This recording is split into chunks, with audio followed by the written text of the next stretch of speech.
지난주에 나눴던 말씀 잠깐 나눠보겠습니다. 내가 만난 예수님을 자녀에게 전해야 합니다.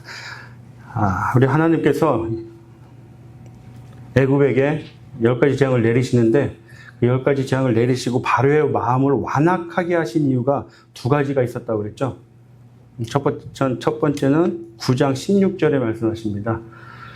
여호와의 이름을 천하에 알리기 위해서, 전하게 하기 위해서 바로의 마음을 완악하게 하셨다고 그래요. 두 번째는 10장 2절에 나오죠.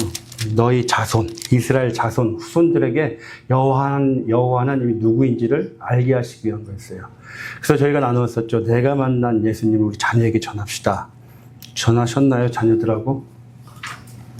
내가 만난 하나님, 내가 처음 예수님을 만났던 그 하나님, 그때를 자녀들과 나누자고 했었죠.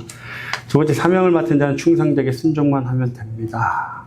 고린도전서 4장 1절 2절 말씀이죠. 사람이 마땅히 우리를 그리스도의 일꾼이요 하나님의 비밀을 맡은 자로 여길지어다. 그리고 맡은 자들에게 구할 것은 충성이니라 라고 말씀하시죠. 모세는 하나님의 말씀을 받고 바로에게 갑니다. 불만분별 안 해요. 그냥 묵묵히 순종합니다. 저희에게 필요한 것은 그 순종입니다. 선포된 말은 힘이 있어 열매를 맺게 됩니다 라고 했어요. 히브리서 4장 12절 말씀처럼 하나님의 말씀은 살아있고 활력이 있어, 에너지가 있어요. 파워가 있는 거예요. 그래서 하나님의 말씀은 힘이 있기 때문에 반드시 이사야서 55장 10절 11절 말씀처럼 내 입에서 나가는 말이 반드시 형체를 띈다, 열매를 맺게 된다고 하셨습니다. 그래서 우리가 어떠한 말을 하느냐에 따라서 어떠한 열매를 맺느냐라고 했죠. 선한 말을 하자고 했습니다. 선한 말, 사랑의 말. 그래서 그래야 사랑의 열매를 맺혀진다고 했습니다. 오늘 11장은요, 이제 마지막 10번째 재앙을 내리기 전이에요. 전에 바로에게 가서 하나님의 말씀을 전합니다. 그래서 1절부터 3절까지는요, 하나님께서 모세에게 말씀을 전해요. 그리고 4절부터 8절까지는 모세가 바로에게 가서 또 말씀을 전합니다. 그런 구조예요. 하나님이 모세에게 전하고 모세가 바로에게 가서 말씀을 전해요. 그리고 9절, 10절은 다시 하나님이 모세에게 말씀을 전하죠. 그러니까 구조가 하나님, 모세, 바로. 모세는 예수 그리스도의 예표라고 그랬죠. 하나님은 예수님을 통해서 저희에게 말씀을 하시는 구조인 거예요. 그러니까 지금 분명한 것은 성경 66권이 완성된 이후로는 우리에게 직통 계시는 없어요. 몇 번 말씀드렸죠? 이걸로 완성이 된 거예요. 그래서 하나님께서는 반드시 말씀을 통해서 우리에게 말씀하세요. 그런데 이 중간에 예수님이 없어져 버리면 내 말씀이 되는 거예요. 내가 하나님께 받아서 내가 전하는 거예요. 그래 놓고 그것이 마치 하나님이 전해준 말씀이냐 하더라. 제가 여러 번 말씀드렸죠. 반드시 중보자이신 예수님, 이 말씀이 있어야 된다고 했잖아요. 그래서 말씀을 전해야 되는 거예요, 저희는. 하나님의 말씀을 듣고 감동이 오면 주님 말씀으로 임재하여 주시옵소서. 이 말씀을 전하면 되는 거예요. 말씀이 아닌 걸 전하는 것은 다 이단인 거예요, 지금. 주의하시기 바라요. 말씀을 전하세요, 말씀. 말씀이 아니라 내가 기도했는데는 큰일 나는 거예요. 말씀을 전하시기 바랍니다. 오늘 말씀이 그렇게 시작합니다. 여호와께서 모세에게 말씀하세요. 자, 1절 볼까요? 여호와께서 모세에게 이르시기를 내가 이제 한 가지 재앙을 바로와 애굽에 내린 후에야 그가 너희를 여기서 내보내리라. 그가 너희를 내보낼 때, 보세요. 내보내리라, 내보낼 때. 샬라흐. 2번 반복되는 거예요. 똑같은 단어가. 내보내리라, 내보내리라. 그런데 여기서 반드시 다 쫓아내리니, 반드시란 단어가요, 쫓아내리란 단어랑 똑같아요. 한국말로 바꿀 때 강조하기 위해서 반드시라고 바꾼 것 뿐이에요. 쫓아내고 다 쫓아내리라 해요. 똑같이 2번 반복되는 거예요. 그러니까 내보내고 내보낼 거야. 쫓아내고 쫓아낼 거야. 그 말씀을 하는 거예요. 그러니까 1절의 말씀을 깊이 묵상해 보면, 제가 1절의 말씀에서 아침에 기도를 할 때 계속 막힌 거예요. 하나님의 사랑이 느껴지는 거예요. 1절 말씀을 묵상할 때마다. 지금 모세가요, 9번을 간 거예요. 바로에게 9번을 갔어요. 근데 안 변해요. 그러니까 하나님께서 하시는 거예요. 한 가지 남았어, 한 가지. 이 한 가지만 해보자. 그러면 너희나 내보낼 거야. 여기서 쫓아내다라는 것은요, 완전히 단절시키는 거예요. 모세야, 그만 지쳐. 응? 한 가지만 하면 돼, 한 가지. 이제 하나만 더 하면 바로가 너희를 내보낼 거야. 믿어, 제발. 그 하나님의 사랑이 느껴지더라고요. 우리가 얼마나 완악해요. 모세도 지금 너무 낙심해 있는 거예요. 9번 했는데 안 되는데 또, 그 하나님께서 가가지고 달랩니다. 모세야, 한 번만 더 참아봐. 내 말 믿어. 보내고 보낼 거야. 쫓아내고 쫓아낼 거야. 진짜야, 이거.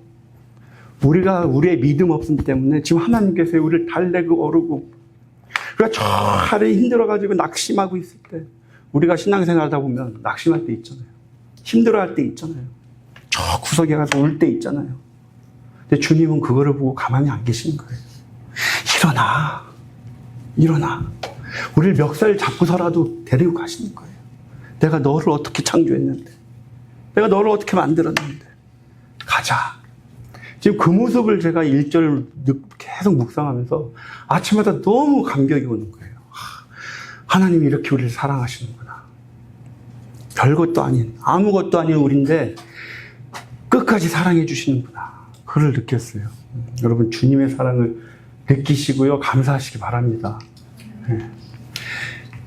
2절 보면요, 귀라는 단어가 빠졌습니다. 원어에는 백성의 귀에 말하다예요. 그러면 귀에 말하다 무슨 의미냐면, 우리 그렇잖아요. 옆 사람한테 일로 와봐. 귀에다가 이렇게 얘기하죠. 보통 귀에다가 이렇게 몰래 얘기할 때 딱 두 가지예요. 하나는 누구 험담할 때, 아니면 뭔가 비밀스럽고 중요한 얘기. VIP가 이렇게 하래.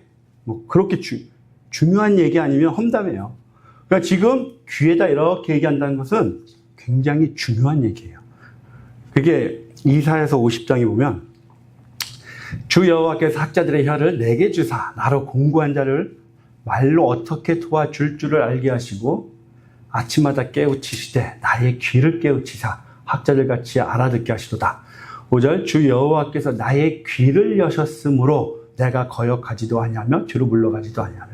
그러니까 귀에다가 이렇게 말씀하셨다. 그래서 귀로 듣게 하셨다는 것은 내가 거역하지도 아니하며 뒤로 물러가지도 아니하며 반드시 순종하고 듣게 한다는 의미예요. 그래서 지금 백성들의 귀에다가 얘기했다는 것은, 백성들, 이스라엘 백성들아, 너희들 이 말 꼭 지켜야 돼. 이 말 순종해야 돼. 그 의미를 담고 있는 거예요.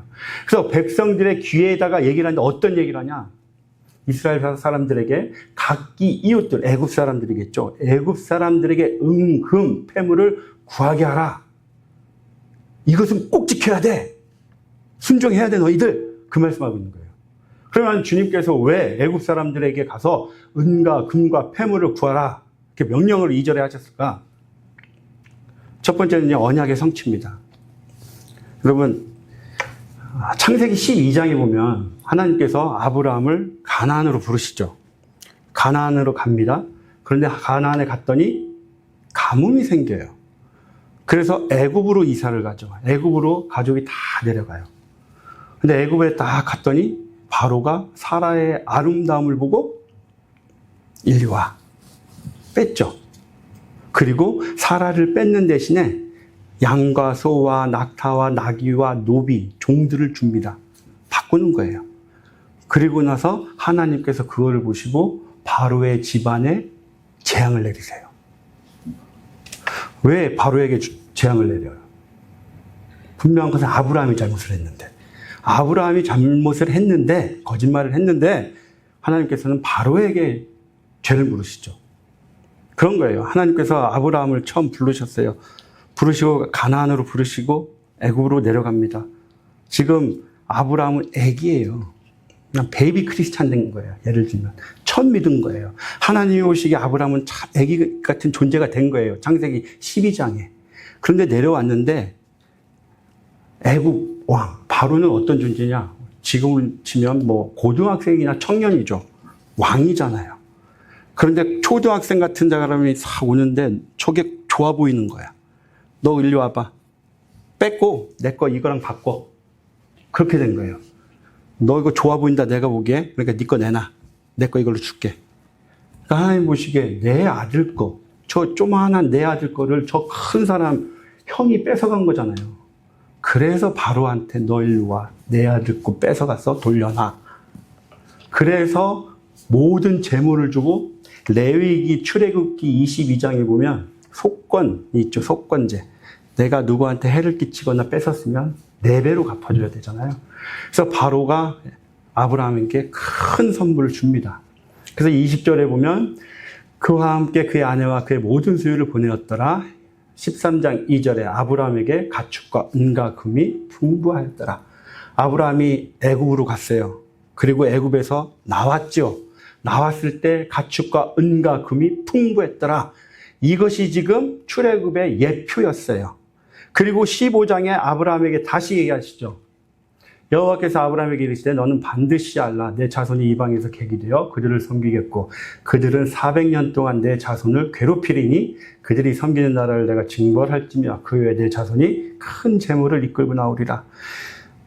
창세기 15장에서 아브라함에게 분명히 하나님께서 말씀하셨어요. 출애굽에 있을 때, 출애굽할 때 네 후손들이 큰 재물을 가지고 나올 것이다. 이 말씀에 대한 언약의 성취죠.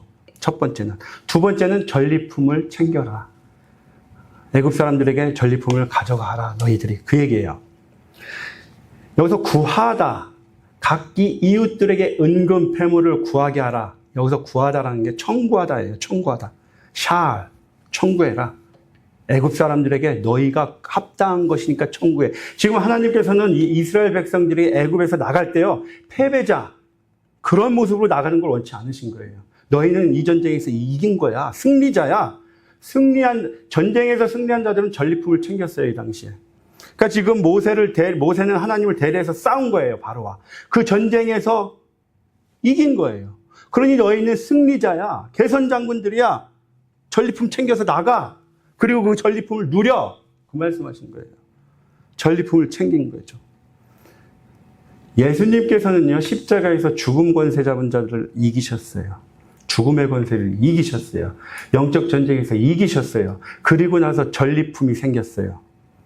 그 전리품이 무엇이겠어요? 영생이겠죠. 구원이겠죠. 예수님께서 십자가에서 달려 돌아가시고 그 전리품을 우리에게 주신 거예요. 예수님을 믿는 우리에게 그 전리품을 너희가 마음껏 누려. 너희가 가져. 그래서 저희는 예수님께서 승리하신 그 전리품을 가져서 누리는 자들이에요. 그래서 이 세상에 살아갈 때요, 그 전리품을 가지고 그냥 살면 돼요. 예수님께서 이미 다 얘기를 해놓으신 거예요. 꼭꼭 숨겨놓은 거, 우리는 기도하면서, 말씀 읽으면서, 들으면서 찾으면 돼요. 이미 다 주셨으니까. 주신 것 살아가면서 숨은 우리 보물찾기 하잖아요, 소풍 가면. 기도하면서, 말씀 읽으면서, 순종하면서 보물찾기 하듯이 살아가면 돼요. 그럼 얼마나 즐거워요, 여러분. 삶이 즐겁잖아요. 예수님이 숨겨놓은 보물들 찾아보세요. 말씀의 보물도 있고 재물의 보물도 있고 많잖아요. 그거 찾으면서 하루하루 살아보세요. 아, 오늘은 주님이 무엇을 숨겨놓으셨을까? 그 보물찾기 하세요. 그러면 우리는 하나님께서, 예수님께서 이미 다 이겨놓은 전리품들 누리면서 살면 되는 거예요. 그게 주님 안에서 평안한 삶을 사는 거예요, 여러분. 3절 볼게요. 여호와께서 그 백성으로 애굽 사람의 은혜를 받게 하셨고 또 그 사람 모세는 애굽 땅에 있는 바로의 신하와 백성의 눈에는 아주 위대하게 보였더라. 여호와가 계시고 백성이 이스라엘 백성이에요. 그리고 애굽 사람이 있는 거예요. 그런데 애굽 사람의 여기서도 빠진 게 뭐냐면 애굽 사람의 눈 빠졌어요. 눈. 애굽 사람의 눈에 은혜를 받게 하셨다. 그러니까 애굽 사람의 눈에 이스라엘 백성들이 궁휼하게 보이게 하신 거예요. 누가? 주어는 누구예요? 이스라엘 백성과 애굽 사람들이 있지만 이 두 사람들의 관계를 움직이고 있는 주어는 여호와예요. 여호와 하나님께서 애굽 사람들과 이스라엘 사람들의 마음으로 움직여서 애굽 사람들이 볼 때 이스라엘 백성들을 궁휼히 여기게 하는 마음을 주셨더라. 왜? 2절에 순종하라고 그랬잖아요. 우리가 하나님의 말씀을 순종하잖아요. 그럼 주님이 다 준비해 놓는다는 거예요. 다. 그 말씀을 하고 있는 거예요. 3절이. 그래서 애굽 사람이 은혜를 받게 하셨다. 아, 하나님께서 2절에서 우리에게 너 순종해. 내 말에 순종해. 네, 순종하겠습니다. 그랬더니 하나님께서 미리 다 준비를 해 놓으신다는 거예요. 야곱이요, 라반에게서 떠나가죠. 그때 떠나갈 때 자기가 떠나가고 싶어서 떠나간 게 아니었어요. 하나님께서 야곱아, 라반을 떠나라. 네 아비 집으로 가. 그래서 야곱이 갑니다. 그럴 때 떠났더니 라반이 쫓아오잖아요. 하나님이 떠나라 해서 떠났어요. 그래서 라반이 쫓아가요. 그래서 하나님께서 라반에게 밤에 나타나신 거예요. 너 야곱에게 선악간에 따지지 마. 내가 가라고 한 거야. 주님이 다 준비해 놓으신 거예요. 주님의 말씀에 순종만 하면 돼요, 저희는. 그러면 그 앞길은 다 책임져 주시는 거예요. 그냥 말씀 들으시고 말씀대로 순종하시고 불만불평하지 마시고 그냥 순종하세요. 그러면 주님이 그 앞길 다 형통케 채워주시고 마른 땅의 은혜 예비하십니다. 그 사람 모세는 애굽 땅에 있는 바로의 신하와 백성의 눈에 아주 위대하게 보였더라. 위대하다가 영적으로 권위가 있고요. 굉장한 통찰력이 있는 것처럼 보였더라. 모세가 어떻게 그렇게 위대하게 보였을 수 있었냐? 출애굽기 3장 12절에 하나님께서 분명히 말씀하셨어요. 내가 반드시 너와 함께 있으리라. 주님이 함께 있기 때문에 위대하게 보이는 거예요. 7절에도 바로에게 신같이 되게 하였은즉 하나님께서 모세를 바로 앞에서 신 같은 존재로 만들어 주신 거예요. 그래서 위대하게 보입니다. 주님이 함께한 자, 여호와 하나님께서 함께한 자고 그랬죠. 그럼 영적 권위와 탁월함이 있습니다. 여러분, 영적 권위, 어떤 게 영적 권위일까요? 기도 많이 하는 거? 맞아요. 기도 많이 하면 영적 권위 있습니다. 그런데 제가 보니까 기도 많이 하니까 오히려 교만한 자가 더 많아요. 나 기도 많이 해. 저 사람 기도 안 하잖아. 기도는요, 우리가 얼마든지 집에서도 운전하면서도 생활하면서 일하면서 얼마든지 할 수 있어요. 그래서 제가 아침에 기도하러 나오세요 말하는 게 얼마든지 가정에서도 다 하시니까, 일하시면서도 기도하시니까 그거에 대해서는 제가 얘기를 안 합니다. 다 하시니까. 하시죠? 대답이 적으셔. 다 하시죠? 네. 네, 운전하면서도 하시고 일하시면서도 하시고 다 하시잖아요. 그런데요, 기도를 하더라도요, 다르게 기도해야 돼요. 여러분, 혹시 여기 기도하시는 분들 중에 우리 지체들을 위해서 매일 여기 있는 지체 한 분 한 분 위해서 기도하시나요? 그게 영적 권위예요. 내 가족까지는 열심히 기도합니다. 그리고 기도 끝나고 나면 내 가족들이 사랑스러워 보여요. 아니에요? 왼수 같아요? 그런데 우리 지체들 한 명 한 명 놓고 계속 기도해 보세요. 그리고 나서 주일날 탁 만나보세요. 너무 사랑스러워요. 그러면 그 기도가요, 사랑으로 드러나요. 그게 영적 권위예요. 이 사람을 통해서 하나님의 사랑이 드러나잖아요. 진짜예요. 해보세요. 한 분 한 분 기도 계속 하시다가 딱 만나잖아요. 반갑구만, 이게 돼요. 반가워요. 반갑게 돼요. 그러면 그 반가움이 표현이 되잖아요. 딱 보면 왜 이렇게 반가워하지? 아, 나를 위해 기도했구나. 이번 주말에 그렇게 보시면 됩니다. 안 반가워하면 기도 안 하신 거예요. 네. 우리의 영적 권위는요, 기도에 있어요. 그런데 그 기도가 정말 사랑을 담은 기도를 할 때 그 권위가 나와요. 권위는 척해도 안 됩니다. 깊숙한 곳에 묻어나오기 때문에, 일상생활 속에 묻어나오기 때문에 깊게 기도하시기 바라요. 지체들을 위해서. 4절부터는 이제 모세가 바로에게 얘기한 겁니다. 모세가 바로에게 이르되 여호와께서 이와 같이 말씀하시기를 밤중에 내가 애굽 가운데로 들어가리니. 저기서 여호와 하나님께서 나에게 이와 같이 말씀하셨어요. 이와 같이는 똑같이 그대로예요. 하나님이 말씀하신 것을 그대로 내가 당신에게 얘기합니다. 우리가 하나님의 말씀을 가감하지 말라고 그러죠. 하나님의 말씀을 가감한 자는 저주가 임한다고 그러죠. 하나님의 말씀을 받았으면요, 그대로 전해야 돼요. 그런데 그대로 전해야 되는데 가끔씩 우리가 잘못된 해석을 한다는 거예요. 내 개인적인 해석을 해서 전할 때가 있더라는 거예요. 사역자들도 많이 실수를 합니다. 실제로요, 한국에서 몇 년 전에, 10년 전일 거예요. 누가복음 7장, 백부장의 비유, 사랑하는 종. 그래서 감리교 다닐 거예요, 제가 기억에. 그 감리교 전도사 한 분이 그 사랑하는 종을 봐라, 표현을 봐라. 이 백부장은 K였다. 설교를 그렇게 한 거예요. 어떻게 됐겠어요? 잘못된 해석이잖아요. 실제로도 그렇게 해석을 하더라. 잘못된 해석을. 그러니까 우리가 하나님의 말씀을 제대로 전하려면 제대로 알아야 돼요.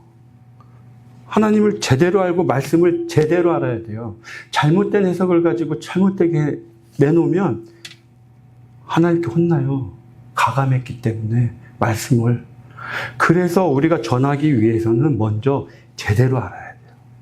그래서 날마다 말씀을 묵상해야 됩니다. 읽으셔야 돼요.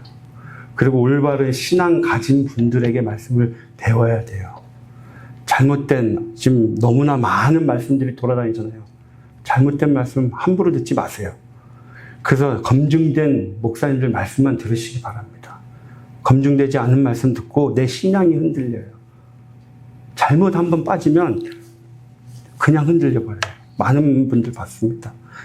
건전한 복음 들으시기 바라요. 이와 같이 말씀하시기를 밤중에 내가 애굽 가운데로 들어가리니. 밤중에 들어가신대요. 밤중에. 마태복음 25장 보세요. 10처녀의 비유가 있죠.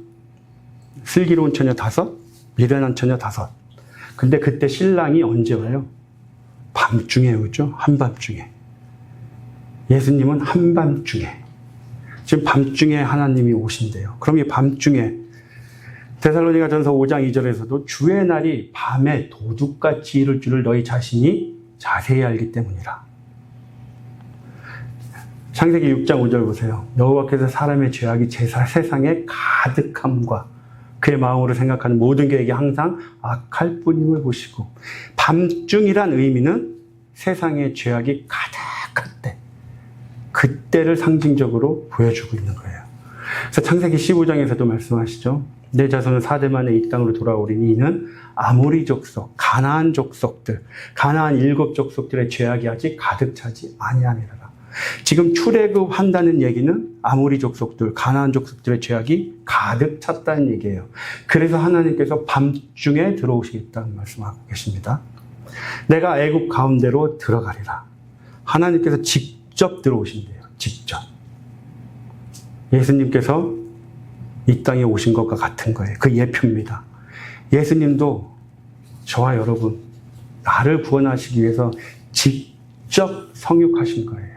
성육신하셔서 이 땅에 오신 그 예표를 지금 보여주시고 계십니다. 하나님이 직접 내려가셔서 이스라엘 백성들을 구원해 주시겠다는 거예요.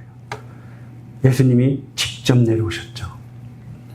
오늘 애굽 땅에 있는 모든 처음 난 것은 왕위에 앉아 있는 바로의 장자로부터 맷돌 뒤에 있다는 것은 맷돌을 돌리고 있는이라는 의미입니다. 맷돌을 돌리고 있는 몸종. 이때 맷돌은 컸어요. 무거웠어요. 그래서 누가 돌렸냐면 노예, 종들, 포로, 전쟁에서 잡혀온 포로, 이 사람들이 주로 맷돌을 돌렸습니다. 그러니까 왕위에 있는 높은 자들, 귀한 자들부터 천한 자들, 포로들, 그들에 있는 장자들까지, 또 가축에 처음 난 것까지 다 죽으리라. 완전한 심판이신 거예요. 철저한 심판. 애굽 온 땅에 전무후무한 큰 부르짖음이 있으리라.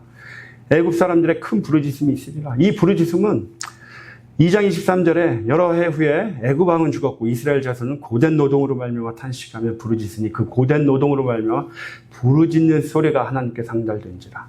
이스라엘 백성들이 애굽 사람들의 고된 노동으로 인해서 하나님께 부르짖었어요. 그런데 이제는 애굽 사람들이 그 부르짖음을 당할 것이다. 하나님께서 대신 갚아주실 것이다. 그 말씀이에요. 하나님은 반드시 하나님의 자녀들에게 고난을 준 자들 갚아주세요. 여러분, 내가 갚으려고 하지 마시고요. 기도하시기 바래요.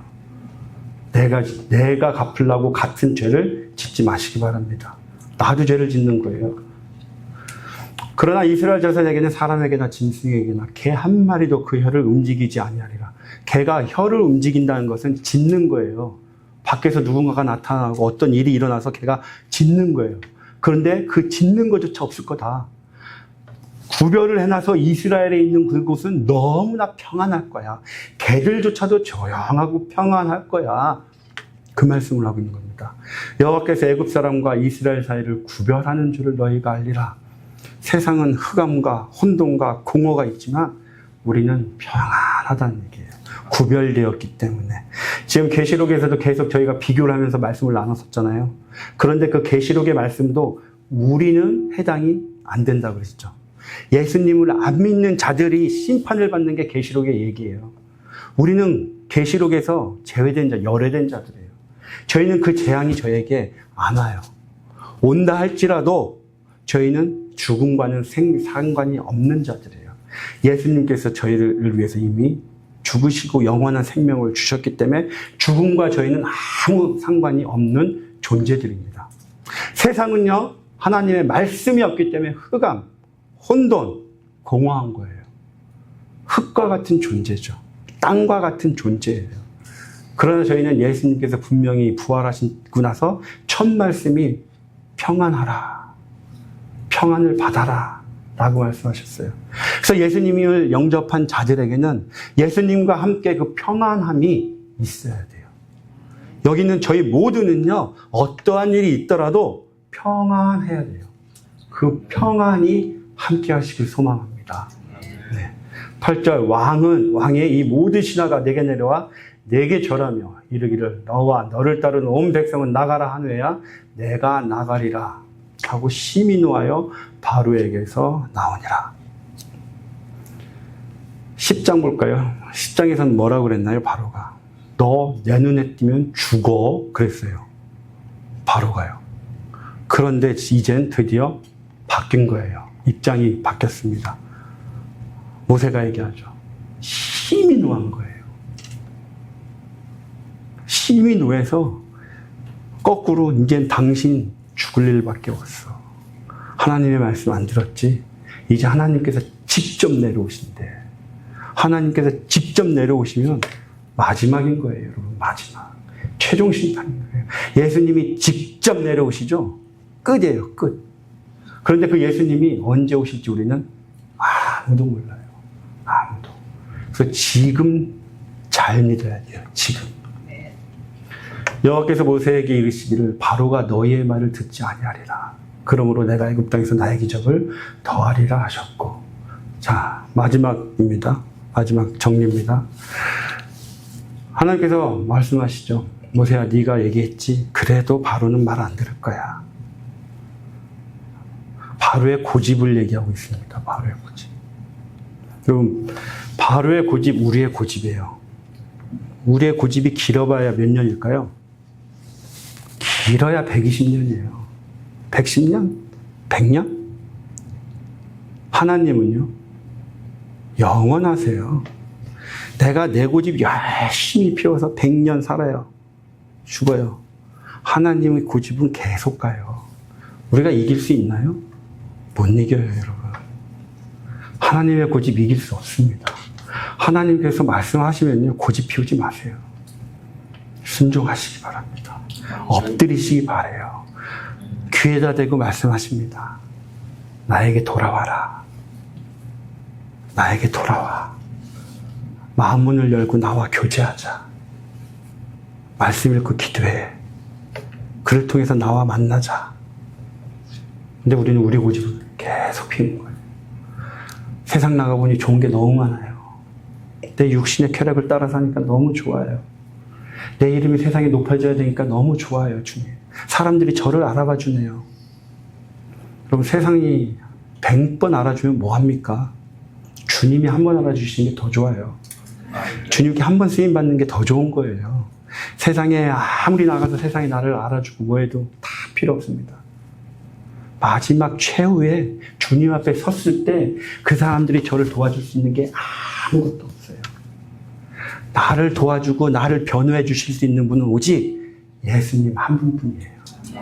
예수님 붙드시기 바랍니다. 말씀으로 날마다 예수님 만나시길 소망합니다. 기도드리시겠습니다.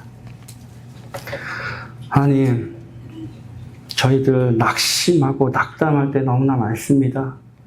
인생을 살아가면서 지치고 쓰러지고 싶을 때도 많습니다. 그때마다 말씀으로 위로하여 주시니 감사합니다. 저희들 끝까지 사랑하여 주시니 감사합니다. 저희들 붙들고 일으켜 세워주시니 감사합니다.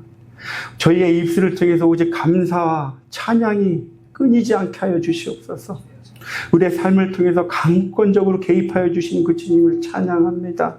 어떠한 고난이 있다 할지라도 저희의 믿음이 정금과 되게 하심을 주님께서 원하심을 저희들 깨닫습니다. 저희의 믿음이 정금과 같이 될 수 있도록 인도하여 주시옵소서. 예수님 없으면 저희 죽은 목숨입니다. 깨닫게 하여 주시옵소서. 날마다 주님 붙드는 자들 되게 축복하여 주시옵소서. 주님, 저희 주님 없으면 죽습니다. 예수 그리스도의 십자가의 사랑이 없으면 저희도 아무것도 아닌 존재들입니다. 깨닫게 하여 주시고 입술을 통해서 삶을 통해서 예수님의 사랑만 드러나게 하여 주시옵소서.